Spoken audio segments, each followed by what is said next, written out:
I should investigate.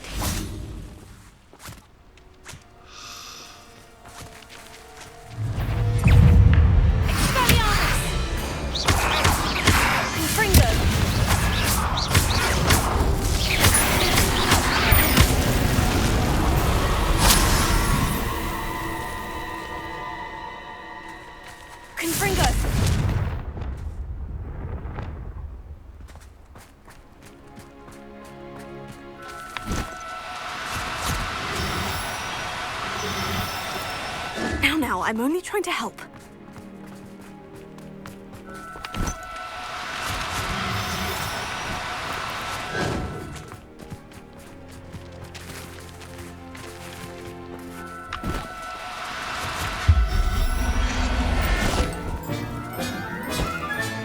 Settle yourself. I mean you no harm.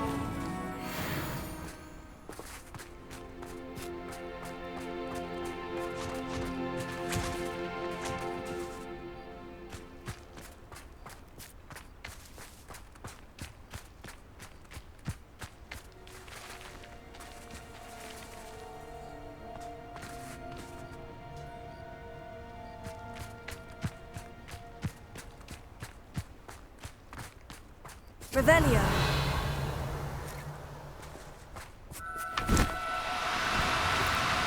No need to be difficult. I mean you no harm.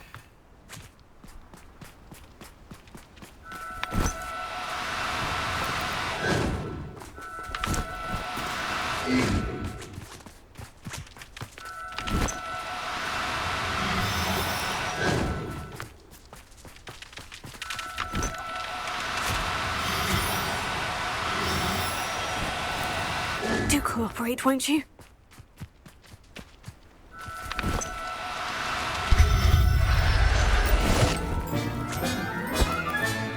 There. I'm not going to hurt you.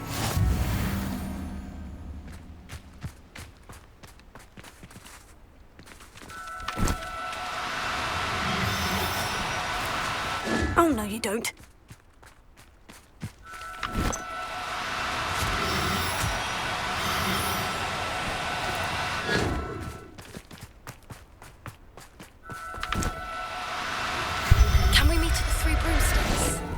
Finally be safe since we rescued the dragon from Horntail Hall.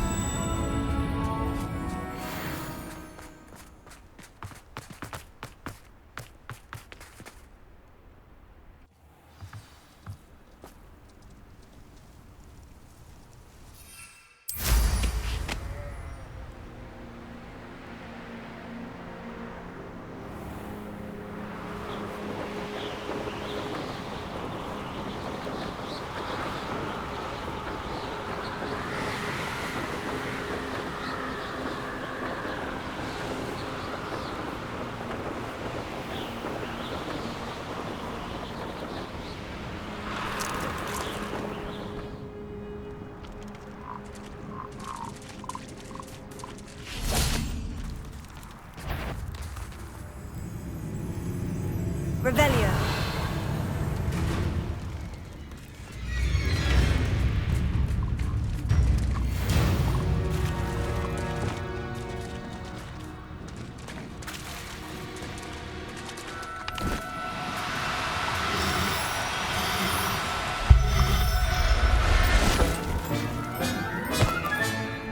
Assignment's all finished.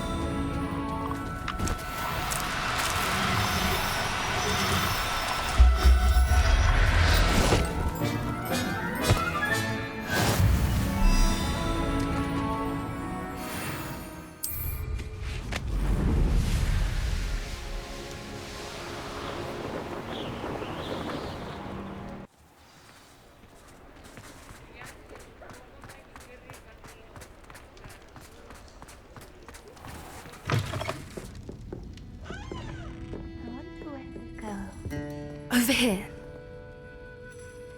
This is a change of pace from our last outing. Don't remind me. The thought of that tent still makes my blood boil. I've been thinking about those poor dragons in the fighting ring. The collars they were wearing, they appeared to be goblin silver. I think a collar is precisely what we found at that poacher camp. I've never known poachers to use anything like that before. The dragon that attacked my carriage was wearing a collar, and Professor Fig was genuinely baffled by its behavior. That attack always did strike me as a little strange, seemingly coming out of nowhere.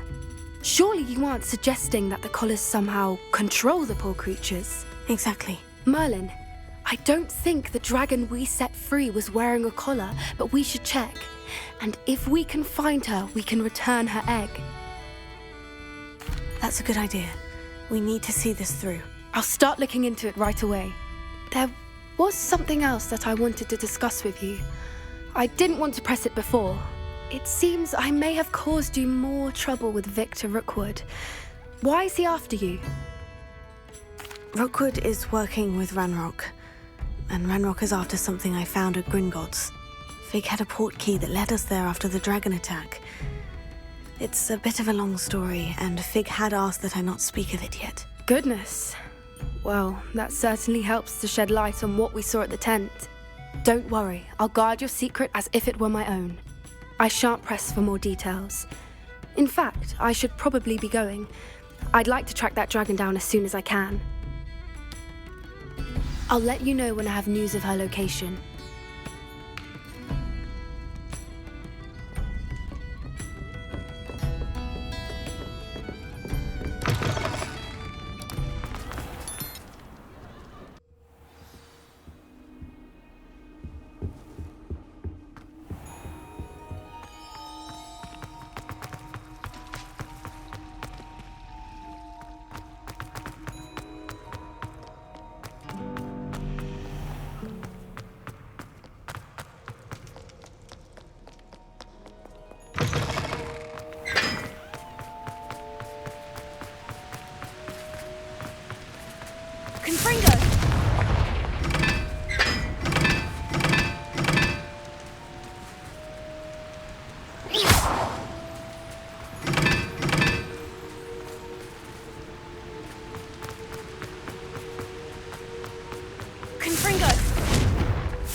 So this is the underground harbour.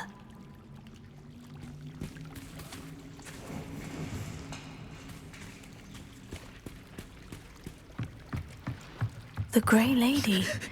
I'd say hello, but she doesn't seem particularly social.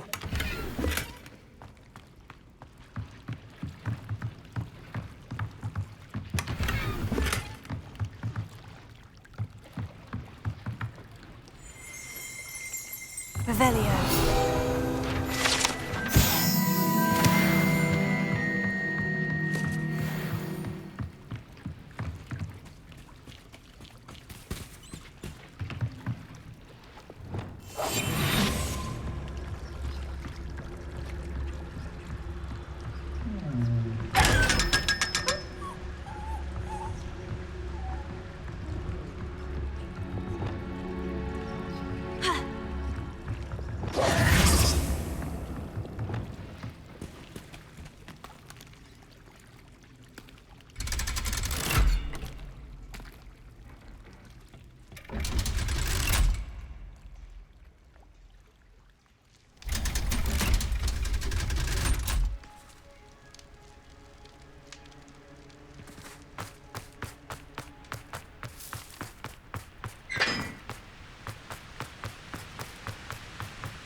Professor Weasley asked me to find should be around here. Looking for the book Intermediate Transfiguration? Professor Weasley asked me to, get something from that book. May I have it? Did she now? I'll give you this book if you humour me by answering a few questions from my quiz. Quiz? Some people call bits of knowledge trivia. I would argue that no knowledge is trivial. Hence, I have created a small quiz, just for fun, focusing mainly on the lore of the wizarding world. None of the other students will try it, no matter how many times I ask. They all say they have enough with schoolwork. Ugh, they don't value knowledge the way I do. Surely you're interested. I'll even start you off with a few of my easiest questions. A quiz sounds like fun. Splendid! Just a few questions, and then I'll hand over this book. Let us begin. Before the invention of the golden snitch, which magical creature was used in a game of Quidditch? The Golden Snuggery. No, incorrect. The answer was the golden snidget. The snidget was first introduced to Quidditch in 1269 by a wizard named Barbarous Bragg. Sadly, they're thought to be extinct. Next question. Which potion is commonly referred to as liquid luck? Felix Felicis. Well done. Since it makes the drinker temporarily lucky, Felix Felicis is a banned substance in all organised competitions. The tale of the three brothers involves which magical artifacts? Horcruxes. No, the answer was the Deathly Hallows. According to Beedle the Bard, the Deathly Hallows consists of the Elder Wand, the Resurrection Stone, and the Cloak of Invisibility. Which ball in Quidditch is the largest? The Bludger. I'm sorry, but the correct answer was the quaffle. When a chaser throws the quaffle through one of 3 hoops in a Quidditch match, their team is awarded 10 points. True or false? Polyjuice Potion allows the drinker to change species. True. Actually, the answer was false. While Polyjuice Potion can be used to change things such as age or race, it cannot be used to change species. Well, I suppose this has gone on long enough. I'll put the book back on the pedestal now. If you're inclined to test your knowledge again, I have plenty more questions I could ask you. And I won't be giving you any more easy questions either. The next ones will be more difficult. I don't have time for a quiz at the moment. Let me know if you change your mind. I put the book back on the pedestal for you. Revelio ought to make quick work of this. Professor Weasley's tasks are complete. I should attend Transfiguration.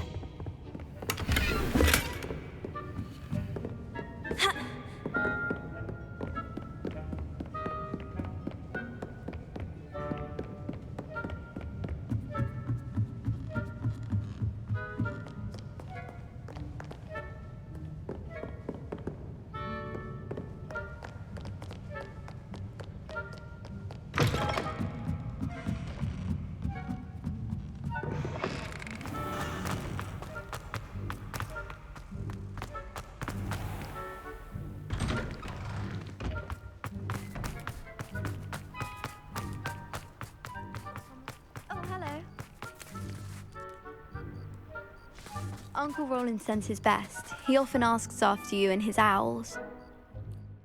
Hello, Adelaide. How are you and your uncle doing? Very well, thanks to you.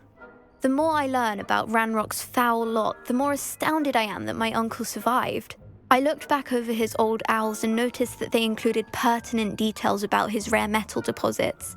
I believe that Ranrock's fiends were after those deposits and that they needed my uncle's knowledge. He was willingly going to rot away in that cell to keep me safe. It was nothing at all, Adelaide. I'm just glad your uncle's safe. So am I. Seeing him again was such a relief.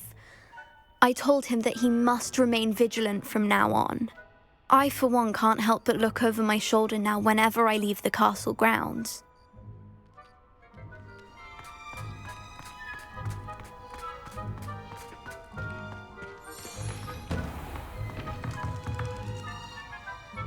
There you are. The cross-wands duelist to be.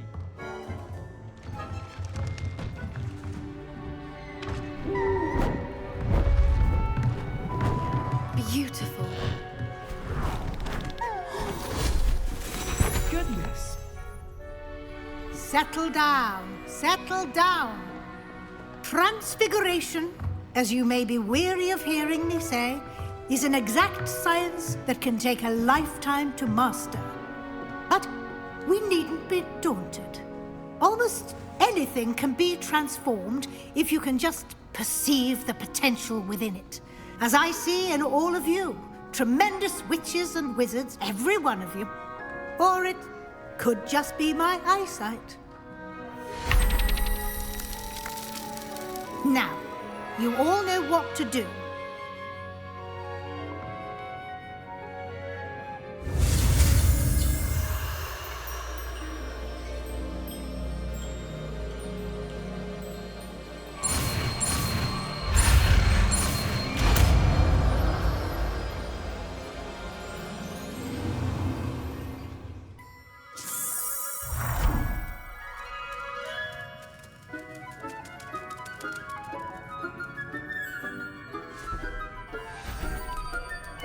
Beautifully done.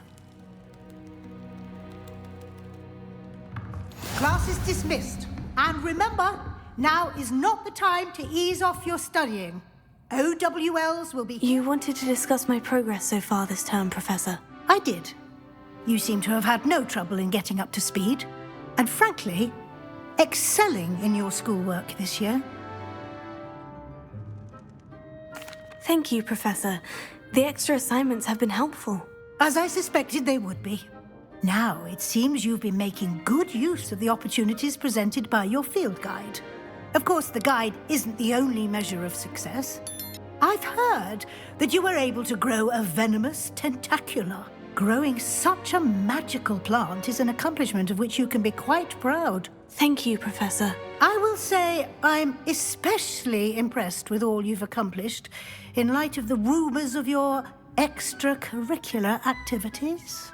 Was your extended conversation with Mr. Ollivander after you'd obtained your wand, or subsequent search of the owlery, connected in any way to Professor Fig? Not at all. I enjoy talking to Mr. Ollivander. I'm fascinated by wand lore, and I'd never visited the owlery. Bit of a mess. I see. I admire your penchant for learning, but do remember that your classwork and field guide are designed to educate you thoroughly. It'll be the end of the year in no time, and you'll want to be well prepared for your OWLs. I'll provide a final assessment at that time to ensure that you're ready for your exams. Until then, well done. You are dismissed. If you wish to practice the spell you just learned, the training dummy is available.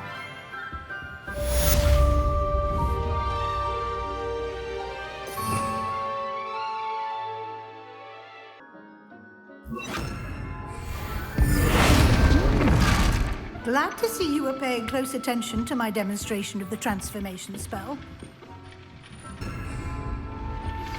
Since our visit to Feldcroft, something dawned on me about the triptych.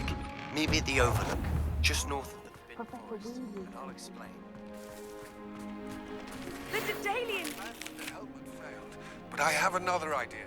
I think we may be able to find what we need at a goblin mine south of Hogwarts. Meet me there, and bring someone who speaks gobbledygook. I remember our meet mentioning something about gobbledygook.